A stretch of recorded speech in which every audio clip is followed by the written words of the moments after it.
Welcome to my new spoken word experiment. This is my answer to the post-literate world. More and more people don't read. They just watch stupid videos with cats. I'm hoping that an audio with a cat would work too. I'm trying to keep up, you see. And so here is my new podcast. I called it No Questions Asked because my cat is my co-pilot and he doesn't ask any questions. This episode is titled The Depths of Corruption. Consequently, I will now talk about corruption. What is this thing we call corruption, and who determines what is corrupt and what isn't? How corrupt are we? Are there limits to our corruption? Can we become infinitely corrupt?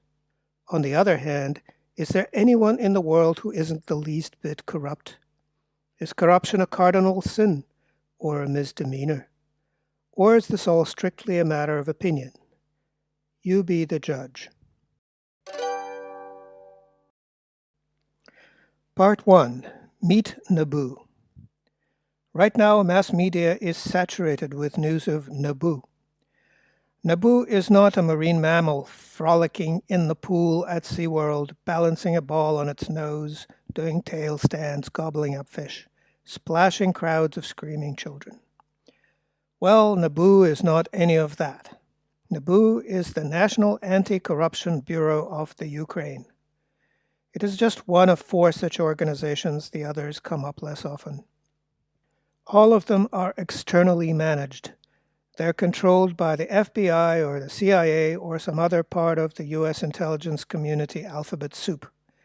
That is, they're tools of external economic and political control. And now Naboo has issued a corruption complaint against a character named Mindich and his various friends. One of Mindich's best friends is the Ukraine's sort of maybe still President Zelensky. Mindich is also excellent friends with various members of Zelensky's cabinet, and they're also named in the complaint. Apparently, Mindich absconded with quite a bit of the money the U.S. has provided to shore up the Ukraine's failing power grid, specifically to shore up the nuclear power plants. These provide almost all of the Ukraine's remaining electricity. The rest has been destroyed by Russian missile and drone attacks. The nuclear power plants are too old and should have been shut down 30 years ago, but that's a different story. In any case, Mindich and friends stole $100 million. The money was in the form of bricks of $100 bills. They were wrapped up as they are when they are delivered from the U.S. Federal Reserve to the banks. They didn't even bother to rip the tags with the barcodes off. Photos of duffel bags of cash have been provided as evidence. Mindich was warned of the complaint being issued and fled the Ukraine, first in a limo to Poland, then by plane to Israel. Some of the other little thieves also fled. Zelensky himself flew to Greece, then to France, then to Spain, and is now in Turkey. People are wondering whether he's ever going to return to the Ukraine. His wife and kids are in London. His parents are in Israel. The money he stole is offshore somewhere. Mindich used to be a Ukrainian/Israeli dual citizen. But Zelensky swiftly stripped him of the Ukrainian citizenship, and so Israel will not need to honor any requests to extradite Mindich. Israel is a good place for Mindich. Israel is run by a genocidal maniac by the name of Bibi Netanyahu. Bibi has been accused of corruption more or less continuously. Some say that Bibi starts various wars as a way of avoiding jail. Bibi and Mindich seem like birds of a feather. Part 2. Zelensky versus Naboo. Remember Naboo? Not the winsome marine mammal, but the anti-corruption agency run in secret by American spooks. Well, just a while ago Zelensky tried to take it over. He wrote a law to that effect. The Ukrainian parliament passed the law. Next thing he knew, there were lots of young people in the street. It was a color revolution all over again. The young people were well organized. They were paid to go out and protest. They were holding hand-drawn but highly standardized cardboard signs. They were expertly managed by middle-aged Jewish women. "Hands off Naboo," they chanted. All of these young people were between the ages of 18 and 25, old enough to be considered adults, young enough to avoid being drafted. Anyone older than that risked being hauled off, handed a rifle, and stuck in a trench. Zelensky backtracked. He wrote another law setting Naboo free, turning its control back over to the American spooks, that is. And then he took revenge. He allowed all the 18 to 25-year-olds to leave the country, which many of them did. They went to the EU and crowded into refugee shelters. Now the Europeans have to pay for their room and board. Some European politicians dream of sending them back to fight the Russians. Good luck with that. Part 3. Picking up trash around the beached whale. The $100 million in the Naboo complaint against Mindich and Company is a pittance. Yes, the cash was rather bulky. One of Mindich's accomplices complained that $1 million in a duffel bag was a pain to haul around town. But that $100 million is 0.03% of the $300 billion the U.S. gave to the Ukrainians in cash, weapons, and whatnot. That was under the Biden administration. Trump thought that this was a disaster. To be sure, a lot of that money has been stolen. For the past 4 years, an ant trail of European and American politicians has led to Kiev and back. They took the night train to get there and back, and they hold back lots of U.S. cash in their diplomatic luggage. They looked rather giddy to be there, much too happy for someone on an official visit to a miserable, war-torn country. Some looked much too eager to get intimate with Zelensky. He's a polyamorous bastard known for playing piano with his penis. Friends with benefits, I suppose.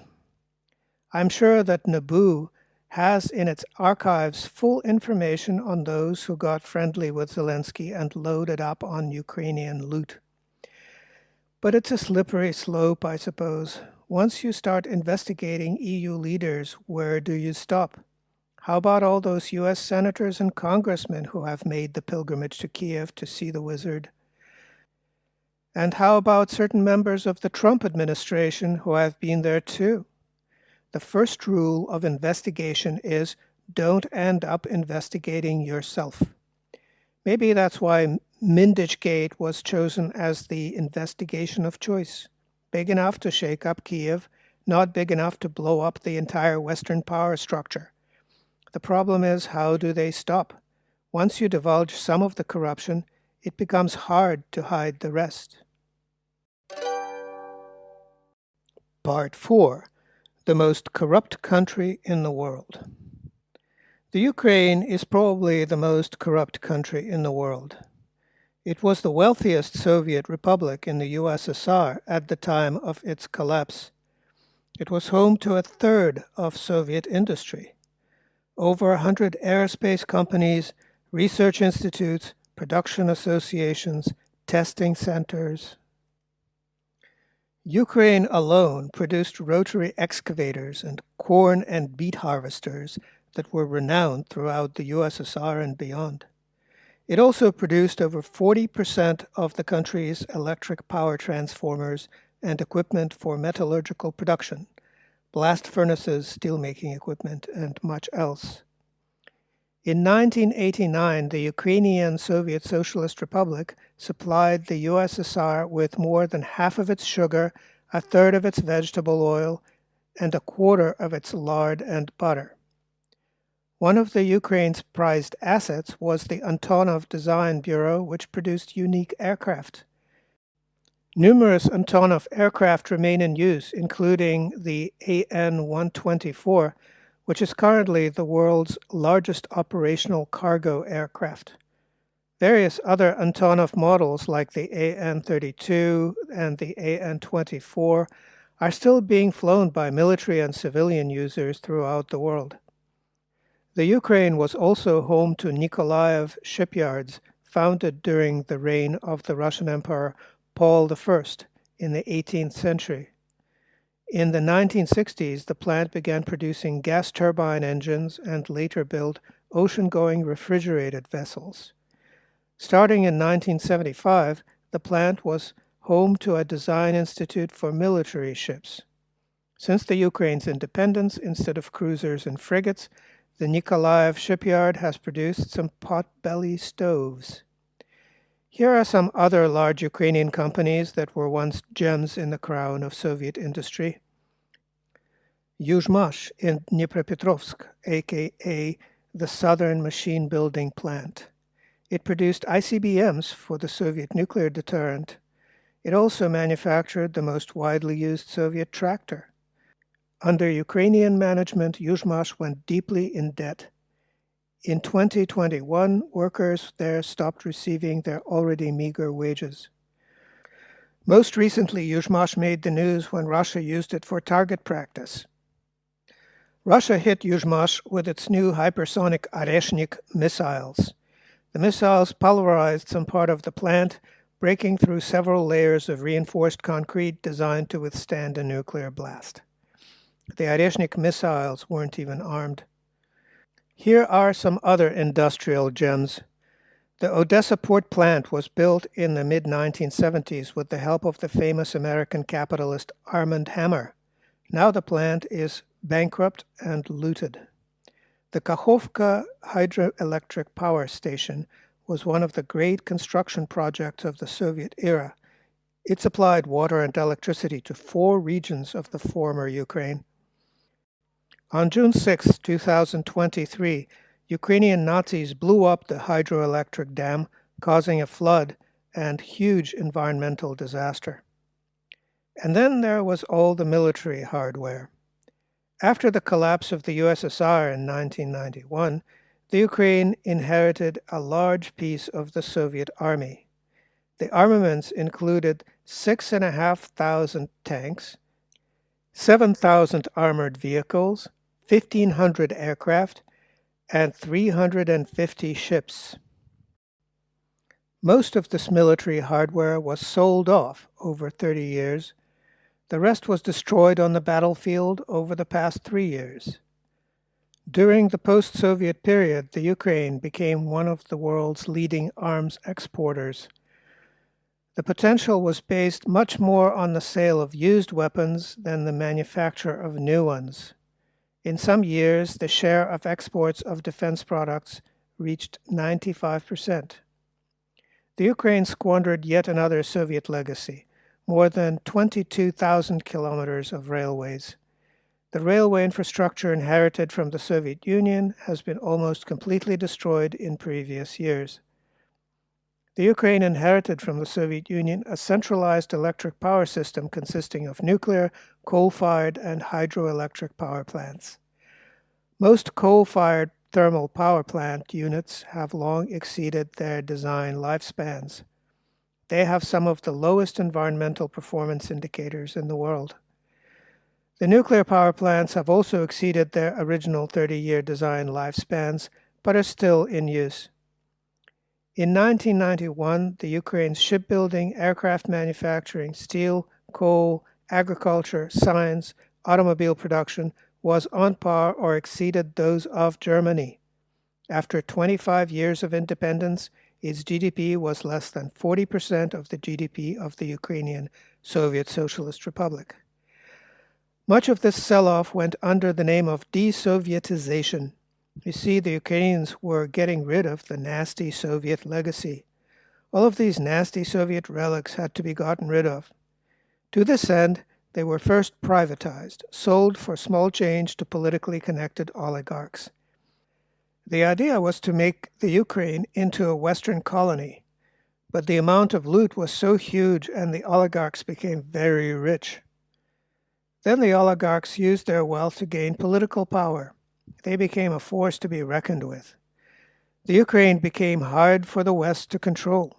Periodic color revolutions failed to change this fact. And now it is the Ukraine which controls the West. Now, if Kiev capitulates to Russia, so will the European Union.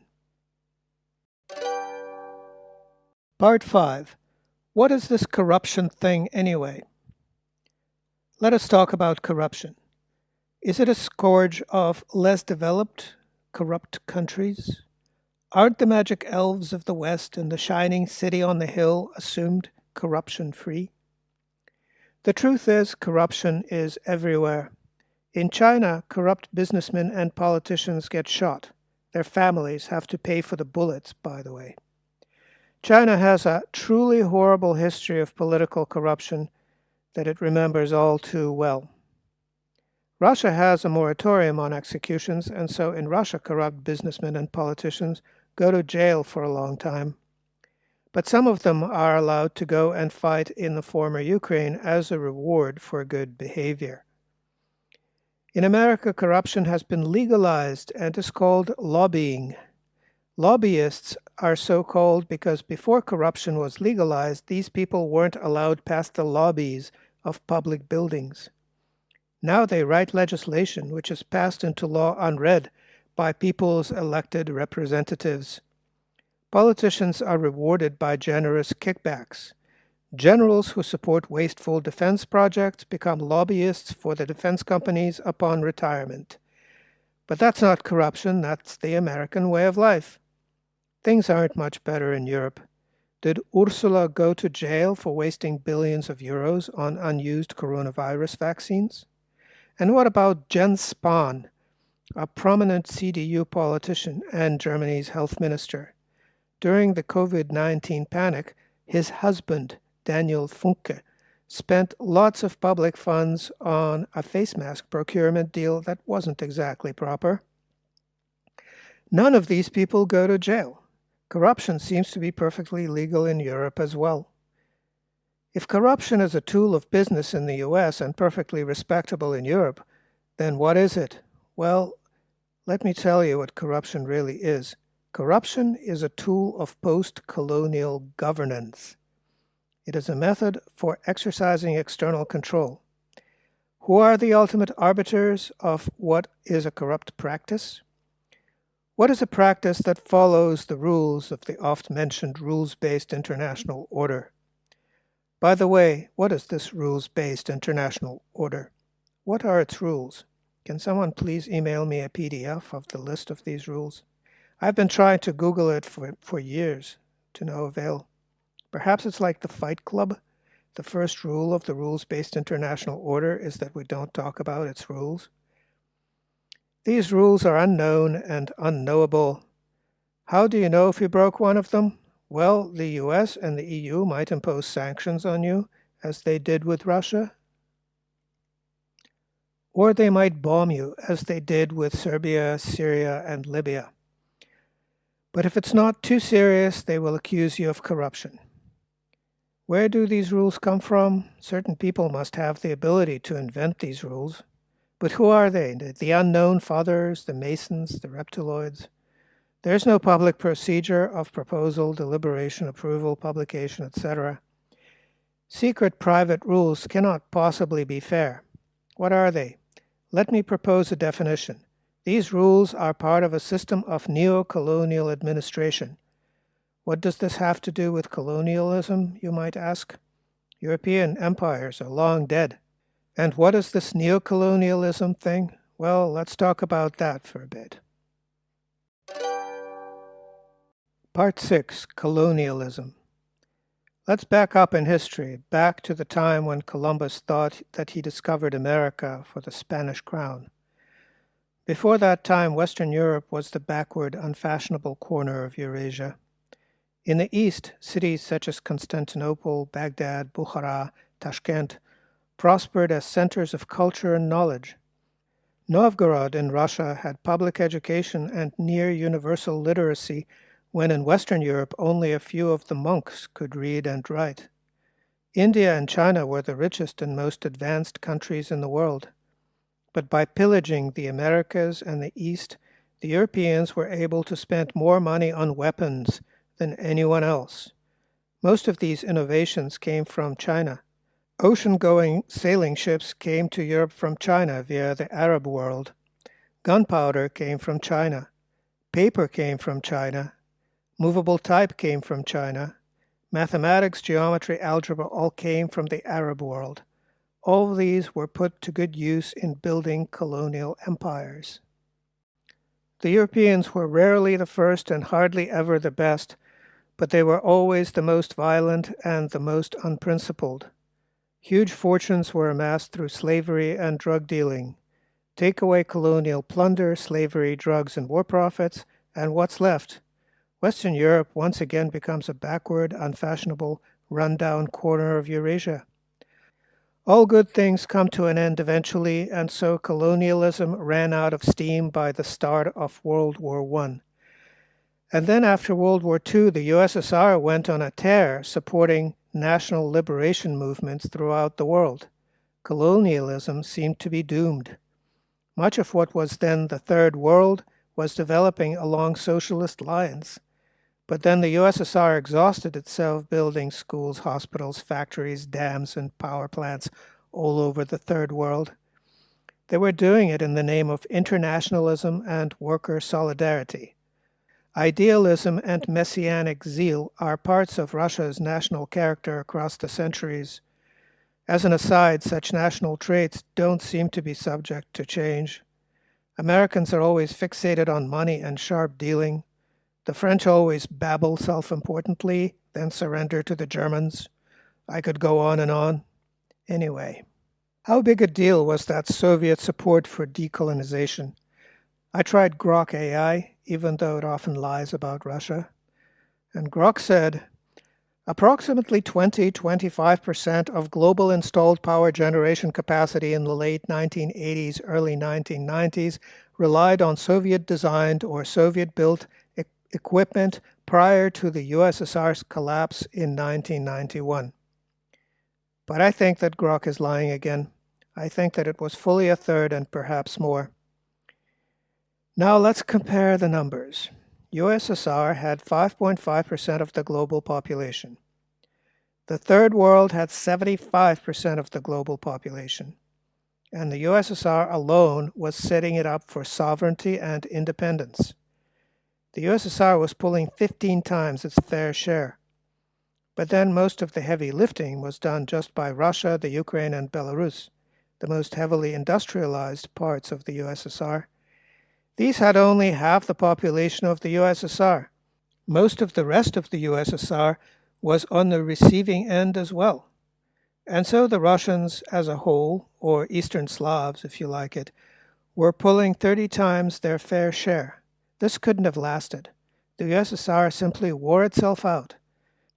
Russia faded from the world scene for a while, and colonialism got a new lease on life. But the former colonial powers were too weak for old-fashioned colonialism. They were no longer able to just shoot anyone who refused to be raped and pillaged. They had to use more refined techniques of colonial control, neo-colonial techniques. Part 7. Neocolonialism. After the USSR fell apart, colonialism got a new lease on life. But the neocolonial powers could no longer dominate militarily. Instead, they used the power of bureaucracy. They exercised control through credit policies. They used their ratings agencies to determine who was creditworthy. They used their armies of consultants to make sure that others couldn't compete. Their consultants insisted that local businesses work in just a few areas: resource extraction, low-skilled assembly work, waste reprocessing. The World Bank provided overly generous loans to the governments. The money mostly went to Western contractors. The rest was stolen by corrupt politicians and deposited in London or in Swiss bank accounts. This was a creative use of corruption. It was tolerated because it was profitable. When the loans could not be repaid, they used the International Monetary Fund to impose austerity. In the end, countries became saddled with perpetual debt payments. This debt servitude made them obedient neocolonial subjects, but some countries were able to escape. China and Russia grew strong enough to stand up for their own interests. Eventually, they formed BRICS, Brazil, Russia, India, China, South Africa, and BRICS had gradually expanded. They maintained a positive trade balance over many years. They developed their societies and their industry using strategic planning. They became strong competitors to the neocolonial West. They have been developing their own independent payment and banking systems. Other countries now had a choice between East and West. The former Ukraine was one of these countries. Part 8. Neocolonialism Goes Haywire. In 2014, the Ukraine faced a momentous choice. It could remain in a trade union with Russia and other post-Soviet countries, or it could break with them and try to join the European Union and NATO. The United States was working very hard to pull the Ukraine away from Russia. The U.S. State Department, U.S. aid, and other agencies spent around $5 billion manipulating Ukrainian politics. There were lots of political protests, but nobody in the Ukraine would protest without getting paid. For a while, one day of protesting paid better than a month's wages. Russia, on the other hand, provided a $5 billion loan to try to keep the Ukraine within its orbit. That loan hasn't been repaid, by the way. After a bloody coup, the Ukraine went with the West. It turned out that the Ukraine had something very special to offer to the West. It sold itself as a sort of anti-Russia. The reason the sale went through is that the neocolonial West had grown senile. After the USSR fell apart, the Russia expert community fell apart too.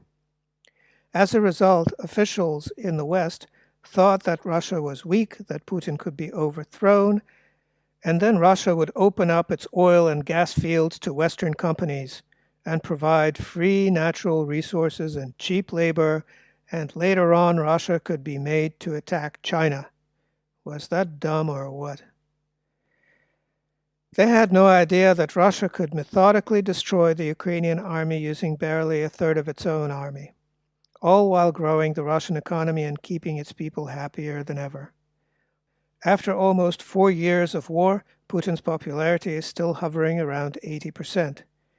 It was a dumb plan, but it moved forward.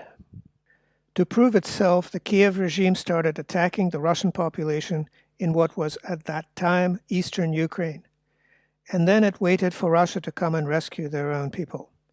Essentially, the Kiev regime volunteered to go to war against Russia, for lots of money, of course. For its troubles, it received $300 billion from just the US, if you believe Trump. A lot of that money fattened up US defense contractors, of course. A lot of it was stolen, as we're now finding out. But now, in November of 2025, the Ukrainian front is crumbling. Lots of Ukrainian soldiers are deserting or simply refusing to fight. Lots of Ukrainian troops are being surrounded and either killed or taken prisoner. There is no longer a front line that can be accurately drawn on a map. There are just isolated pockets of Ukrainian resistance and Russian troops working to secure strategic locations. There's still quite a lot of Ukrainian units operating drones and launching rockets and artillery from a safe distance. The Russians are methodically destroying them. This is how neocolonialism crumbles. The failure of the Kiev regime spells the failure of all the Western politicians who supported it. Biden is no longer available to be consulted, but there are a lot of European politicians who lionized Zelensky. They hugged and they kissed him endlessly, in exchange for suitcases stuffed with American cash, of course. Remember, neocolonial masters always turn a blind eye to corruption, as long as it's profitable. But now it suddenly won't be. Instead, it will be a huge political liability, a career-ending one. This isn't the first time Europe picked a madman. Pope Urban II launched the Crusades, then there was Napoleon, then Hitler, and now Zelensky. If history repeats itself as a farce, isn't it fitting to pick a comedian for this latest colonialist revival? In any case, the money is gone, the war has been lost, but that's not all. In the aftermath of the Ukraine's defeat, something like 10 million more Ukrainians may stream into the EU, expecting room and board. They would rather do that than face Russian justice. There is no statute of limitations on war crimes. And then there will be, obviously, charges of corruption for all concerned. Corruption, remember? It's all about corruption.